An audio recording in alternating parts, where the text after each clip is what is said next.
ایک روزہ رمضان کا کبھی سوچا رمضان کا مطلب کیا ہے؟ رمضان کو رمضان کیوں کہتے ہیں؟ اللہ نے 11 مہینوں کے نام عربوں سے رکھوائے اور روزے کے مہینے کا نام خود رکھا قرآن میں، شہر رمضان الذی انزل فیہ القرآن۔ محرم، صفر، ربیع الاول، ربیع الثانی، جمادی الاولی، جمادی الثانی، رجب، شعبان، شوال، ذوالقعدہ، ذوالحج، یہ عربوں نے نام رکھا اور رمضان پہلے سے رکھا جا چکا تھا، عربوں سے رکھوایا۔ رمضان کے لفظ اور روزے میں کیا جوڑ ہے؟ رمضان کہتے ہیں جل جانا، جل جانا، جل جانا۔ تو اس کو روزے کے ساتھ کیا مناسبت ہے کہ جب کوئی مرد عورت روزہ رکھتا ہے یا رکھتی ہے تو پچھلے 330 دن کے گناہ، آج روزہ رکھا، پٹی تیار ہو گئی، گناہ ڈال کے جلاؤ، دوسرے دن اور گناہ جلاؤ، تیسرے دن اور گناہ، چوتھے دن اور، 30ویں دن سارے گناہوں کو اللہ تعالیٰ جلا کے، راکھ کر کے، ایمان والے مرد عورت کو پاک کر کے، صاف کر کے، آخری رات کہتا ہے جاؤ بخشے بخشائے چلے جاؤ، جاؤ بخشے بخشائے چلے جاؤ۔ تو میرے نبی تو 2 کھجور پہ روزہ رکھتے تھے۔ اور ایک بڑا خوبصورت واقعہ ہے رمضان کا، کہیں سے بکرے کی سری پکی ہوئی آ گئی تو اب بڑے شوق سے کھا رہے تھے، اور ساتھ ارباز بن ساریہ بھی تھے، حضرت علی بھی تھے اور حضرت مقداد بھی تھے، 3-4 آدمی سری کھا رہے تھے۔ بلال رضی اللہ تعالیٰ عنہ آئے کہ یا رسول اللہ سحری کا ٹائم ختم ہو گیا ہے، میں اذان دینے جا رہا ہوں، آپ کھانا پینا بند فرما دیں۔ اب میں کہا ٹھیک ہے، وہ باہر چلے گئے، اذان دینے لگے، پھر خیال آیا میں دیکھ لوں کہ آپ نے کھانا چھوڑا کہ نہیں چھوڑا، واپس آئے تو آپ کھا رہے تھے۔ میں کہا یا رسول اللہ واللہ لقد اصبحت، اللہ کی قسم صبح ہو گئی۔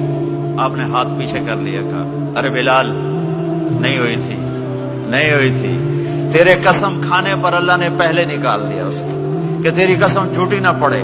حضرت علی نے فرمایا اگر بلال قسم نہ اٹھاتے تو جب تک میرے نبی کھاتے رہتے اللہ صبح کو پیچھے ہٹاتے جاتے۔ دیگ پک رہی تھی، ابو عبیدہ رضی اللہ تعالیٰ عنہ بن جراح وہ دیگ پکا رہے تھے، بکرا۔ آپ نے کہا ابو عبید یہ مجھے بکرے کی دستی پکڑانا، اگلے بازو، آپ کو اگلے بازو کا گوشت پسند تھا، گردن کا گوشت پسند تھا، یہ کمر کے پٹھ کا گوشت آپ کو پسند تھا، دودھ پسند تھا، برنی کھجور پسند تھی، عجوا کھجور پسند تھی، تازہ روٹی پسند تھی۔ آپ یا تازہ کھاتے تھے یا فاقہ، توڑی طرح نہیں 8 دن پکا کے فریج ٹھوک دے ہو تو کٹ کے گرم کیتی رکھو تو کھاتی رکھو، یا آپ تازہ کھاتے تھے یا فاقہ فرماتے تھے۔ ایک دفعہ فتح مکہ پر ام ہانی کے گھر آپ نے باسی روٹی کھائی، ورنہ آپ نے ہمیشہ تازہ یا فاقہ، یا تازہ یا فاقہ، کبھی جس کھانے پہ رات گزر جاتی اسے نہیں کھاتے تھے۔ تسی ماشاءاللہ 8 راتوں جو کھدی جاندے ہو۔ ہاں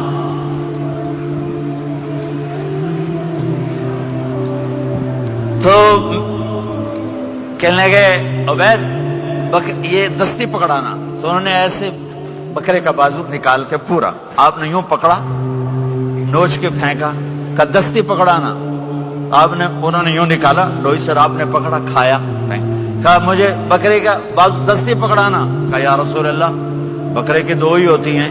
آپ نے کہا تیرا بھلا ہو جائے، اگر تو میرے کہنے پہ ڈوئی ڈال دیتا، جب تک میں کہتے رہتا اللہ مجھے نکال کے کھلاتا رہتا، اللہ مجھے نکال کے کھلاتا رہتا۔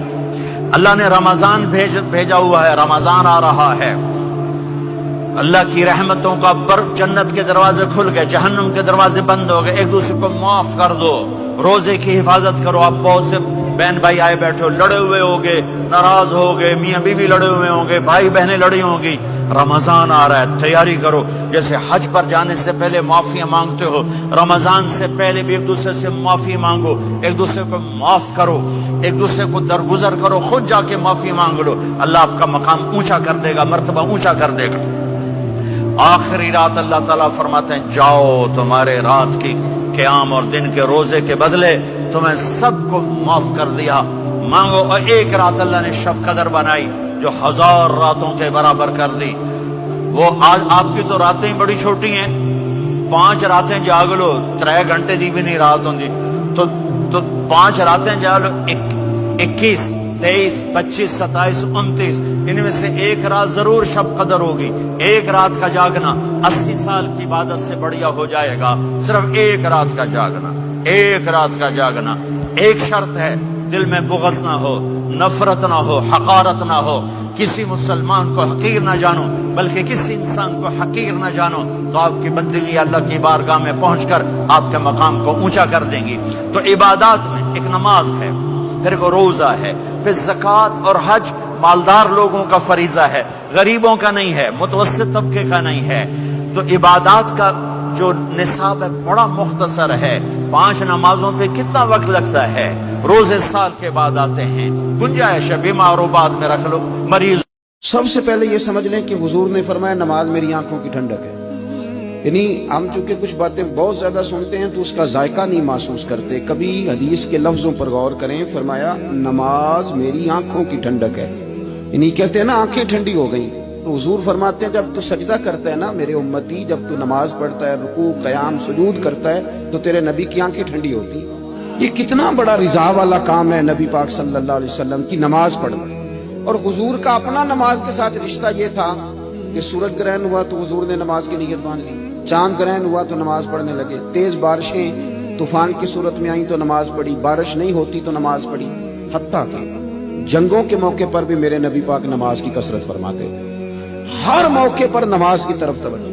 نماز حضور کی چاہت ہے, آنکھوں کی ٹھنڈک ہے.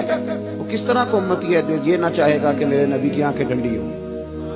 آپ نماز پڑھیں, نماز میں آپ کا مسلمان کوئی لاوارث ہے کہ ٹینشن لے.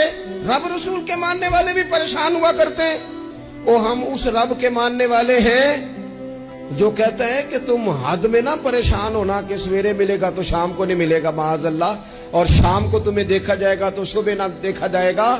تم اس کریم کے ماننے والے ہو جسے نہ اونگ آتی ہے نہ نیند آتی ہے.